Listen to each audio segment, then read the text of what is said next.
The small town of Rust lies on the western shore of Lake Neusiedl. Merchants and vintners have lived here since the Middle Ages. The historic city centre is a UNESCO World Cultural Heritage Site. However, Rust is even more famous for its roofs than for its wines.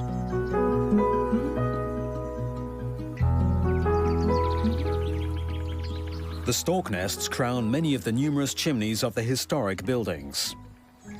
The birds come from their African winter quarters each spring. Clapping their bills is how they communicate with their partners.